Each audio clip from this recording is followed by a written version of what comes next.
അർച്ചന ഗംഗോത്രി ഭാഗം 24. ഗംഗ അവൻ്റെ കണ്ണുകളിലേക്ക് നോക്കി നിന്നു. മറ്റെന്തെങ്കിലും എന്നോട് പറയാനുണ്ടോ? ഗംഗ ചോദിച്ചു. ഉണ്ട്.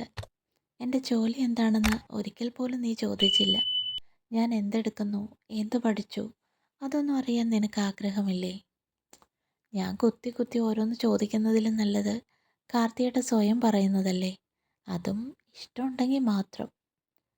എന്നെക്കുറിച്ച് എന്താ നിനക്കറിയാൻ വയ്യാത്തത്? ഞാൻ അവിടെ വന്ന് 10 മിനിറ്റിനുള്ളിൽ നീ എന്നെക്കുറിച്ച് എല്ലാം അറിഞ്ഞിട്ടുണ്ടാവും. ഞാൻ മനസ്സിലാക്കിയ ഗംഗ അങ്ങനെയാണ്, കാർത്തി പറഞ്ഞു. ഗംഗ അവൻ്റെ മുഖത്തേക്ക് നോക്കി ചിരിച്ചു. അപ്പോൾ ശരിക്കും മനസ്സിലാക്കിയിരിക്കുന്നു. ACP കാർത്തിക് ശങ്കർ മഹാദേവനെ എനിക്ക് ബോധിച്ചു കേട്ടോ. അതിലും എനിക്ക് ബോധിച്ചത് എന്നെ തേടിയെത്തിയ എൻ്റെ പഴയ കാർത്തിയേട്ടനെയാണ്. എൻ്റെ പഴയ കലിപ്പൻ.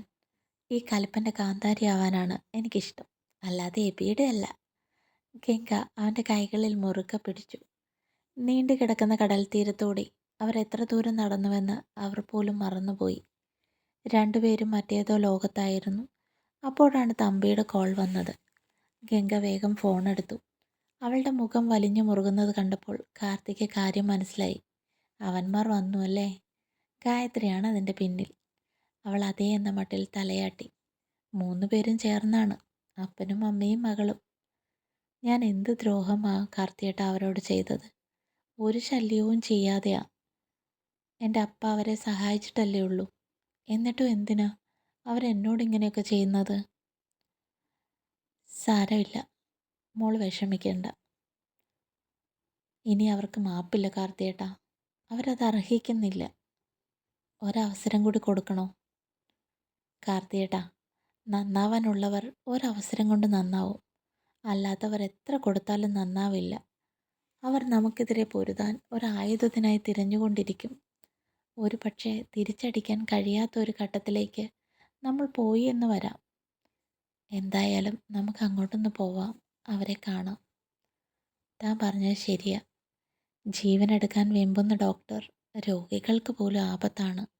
അവർ രഹസ്യ സങ്കേതത്തിലെത്തിയപ്പോൾ 3 പേരുടെയും കൈകൾ മുകളിലേക്ക് കെട്ടി ഒരു സ്റ്റൂളിൽ കയറ്റി നിർത്തിയിരിക്കുകയായിരുന്നു. നിങ്ങളിൽ ആരാ എനിക്ക് ഫോൺ ചെയ്തത്? 2 പേർ നടുക്ക് നിന്നവനെ നോക്കി.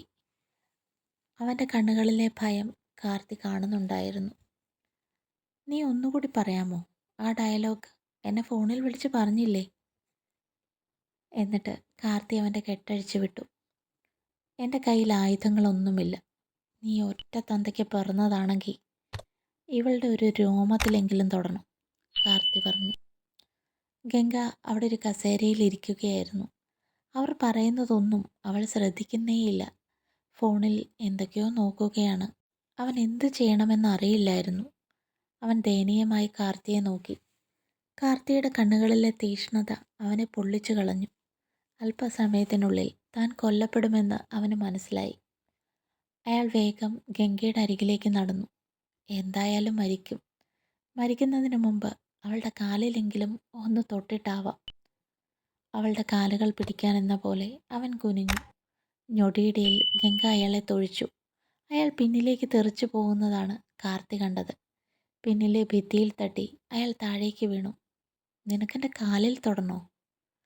നിന്റെ ഫോൺ എടുത്ത് അവരെ വിളിക്കണം, എന്നിട്ട് സ്പീക്കറിലിടണം. ഞാൻ നിന്റെ കസ്റ്റഡിയിലാണെന്ന് പറഞ്ഞാൽ മതി. എന്താ അവർ പറയുന്നതെന്ന് ഞാൻ കൂടി കേൾക്കട്ടെ. ബാക്കി അതിനുശേഷം തീരുമാനിക്കാം. അയാൾ വയറിൽ പൊത്തി പിടിച്ചുകൊണ്ടിരിക്കുകയായിരുന്നു. വേദന കൊണ്ട് അയാൾക്ക് സംസാരിക്കാൻ കഴിയുന്നുണ്ടായിരുന്നില്ല. അവൾ ദയനീയമായി കൂടെ ഉണ്ടായിരുന്നവരെ നോക്കി. കാർത്തി തമ്പിയുടെ ആളുകൾക്ക് കണ്ണുകൊണ്ട് എന്തോ നിർദ്ദേശം നൽകി. അവർ വേഗം ഒരാളെ കൂടി താഴെ ഇറക്കി. അയാൾ ഫോൺ എടുത്ത് നമ്പർ ഡയൽ ചെയ്തു. എന്നിട്ട് സ്പീക്കറിലിട്ടു. മറുവശത്ത് ഗായത്രിയായിരുന്നു. എവിടെ പോയി ചത്ത് തുളഞ്ഞട നീയൊക്കെ? 2 ദിവസമായി ഞാൻ വിളിക്കുന്നു. നിനക്കൊക്കെ ഞാൻ എണ്ണിത്തരുന്നത് പുളുങ്കുരുവല്ല. പറഞ്ഞതല്ലേ ഞാൻ വിളിക്കുമ്പോൾ എടുക്കണമെന്ന്. നിന്റെ നാവിറങ്ങിപ്പോയോ? ഗായത്രി ചോദിച്ചു.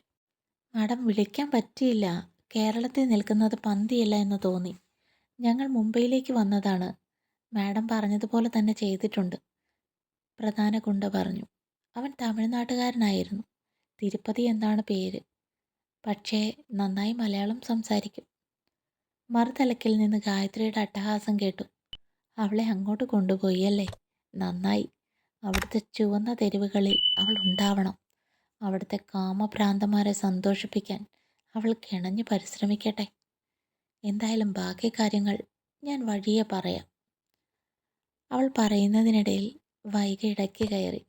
എടോ, എൻ്റെ വീതം അവളുടെ 2 കവിളിലും 2 പൊട്ടിച്ചേക്ക്. കാർത്തി വേഗം ചെന്ന് മൊബൈൽ പിടിച്ചു വാങ്ങി അതൊരൊറ്റ ഏറെറിഞ്ഞു. അത് പല കഷ്ണങ്ങളായി പൊട്ടിച്ചെതറി. ഗംഗയുടെ മുഖത്തേക്ക് നോക്കാൻ പോലും അവന് കഴിയുന്നുണ്ടായിരുന്നില്ല. അവൾ പെട്ടെന്ന് തമ്പിയുടെ ഫോണിലേക്ക് വിളിച്ചു. നാട്ടിലുള്ള തൻ്റെ ആളുകളോട് ഗായത്രിയുടെ വീട്ടിലേക്ക് ഉടനെ പോകാൻ പറഞ്ഞു. എന്നിട്ട് അവൾ പുറത്തേക്ക് പോയി. കാർത്തി അവരുടെ ആളുകളെ നോക്കി തീർത്തേക്കാൻ പറഞ്ഞിട്ട് അവളുടെ പിന്നാലെ പോയി. ഗംഗ കാറിൽ ചാരി നിൽക്കുകയായിരുന്നു. കാർത്തി അവളുടെ അരികിൽ ചെന്ന് അവളെ കെട്ടിപ്പിടിച്ചു. പക്ഷേ ഗംഗ അത് ആഗ്രഹിക്കുന്നുണ്ടായിരുന്നില്ല. അവൾ വേഗം തൻ്റെ ഇഷ്ടക്കേട് കാണിച്ചു. കാർത്തിയേട്ടാ, എനിക്ക് അമ്മയുടെ അരികിൽ കുറച്ചു നേരം ഇരിക്കണം, ഗംഗ പറഞ്ഞു. അവൻ വേഗം കാറിലേക്ക് കയറി. പിന്നാലെ ഗംഗയും. രണ്ടുപേരും പരസ്പരം ഒന്നും സംസാരിച്ചില്ല. വീട്ടിലെത്തിയപ്പോൾ പാർവതി വേഗം വന്ന് വാതിൽ തുറന്നു. ഗംഗയുടെ മുഖത്തേക്ക് നോക്കിയപ്പോൾ അവർക്കെന്തോ പന്തികേട് തോന്നി. അവളുടെ കണ്ണുകളിലെ സങ്കടം പാർവതിക്ക് പെട്ടെന്ന് മനസ്സിലായി. അവർ 2 കൈകളും മുന്നോട്ട് നീക്കി ഗംഗയെ അരികിലേക്ക് ക്ഷണിച്ചു. ഗംഗ വേഗം പാർവതിയുടെ അരികിലേക്ക് വന്ന് അവരെ കെട്ടിപ്പിടിച്ചു. പാർവതി അവളുടെ ചുമലിൽ പതിയെ തട്ടിക്കൊണ്ടിരുന്നു. പിന്നെ അവർ ആ സെറ്റിയിലിരുന്ന് അവളെ മടിയിലേക്ക് കിടത്തി. കാർത്തി എല്ലാം രാഘവനോട് പറയുകയായിരുന്നു. രാഘവൻ്റെ മുഖം വലിഞ്ഞു മുറുകുന്നുണ്ടായിരുന്നു. തുടരും.